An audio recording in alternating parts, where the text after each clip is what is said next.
quickly before we're actually gonna start looking at some of the different spots in Sims Together, how to construct the different ranges, I just quickly want to run through some of the math for the proper bluff to value ratios on each different street.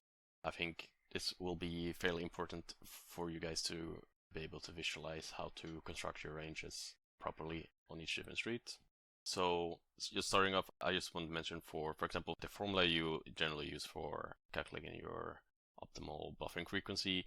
That formula will make some assumptions, for example, that blockers doesn't matter and that a villain can't have a raising range and the ranges are polar.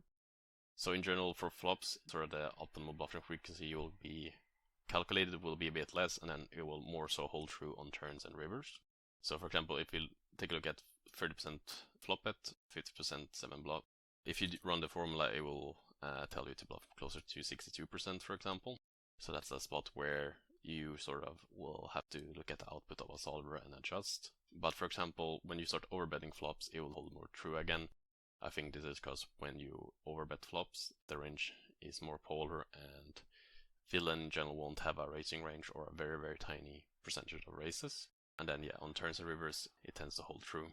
So just gonna run through the different frequency quickly. So for flops, for 30% flop, you want 57% bluffs, 66% flop bet, you want 60% bluffs, 125% flop, you want 67% bluffs.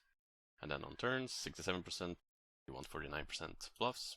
Full pot, you want 52% bluffs, and 150% pot, you want 55% bluffs. And then for river bet, 67% pot, you want 28.5% bluff. Full pot, 33% bluffs. 150% pot, 37.5% bluffs, and 3x pot, 43% bluffs. So obviously you can like memorize all these different frequencies and stuff, but I think it's more so important to understand the broader picture.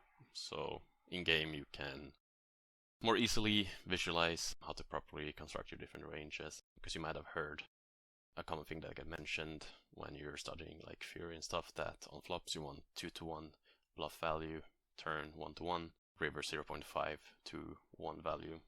I think it's quite useful, even though that's not entirely accurate, because now for example with solvers we can see the effects of some of those frequencies being adjusted due to blockers and villain having raising ranges, for example, but in general it will roughly hold true, and I think it's quite beneficial to, again, to be able to visualize how to construct your different ranges on each different street.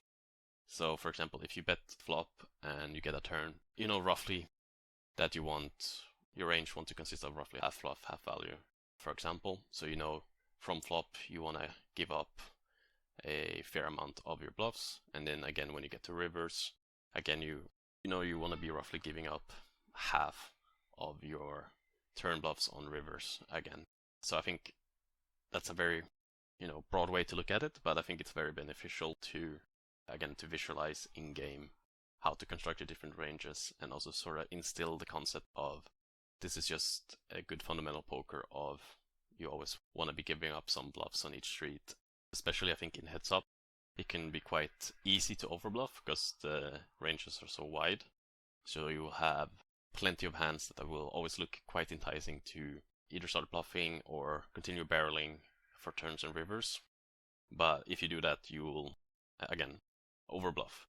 This is quite important to instill that concept in your mind. It's just good fundamental poker to always give up a certain amount of your bluffs on each street. So yeah, now I think we will actually start looking at some flop sims together.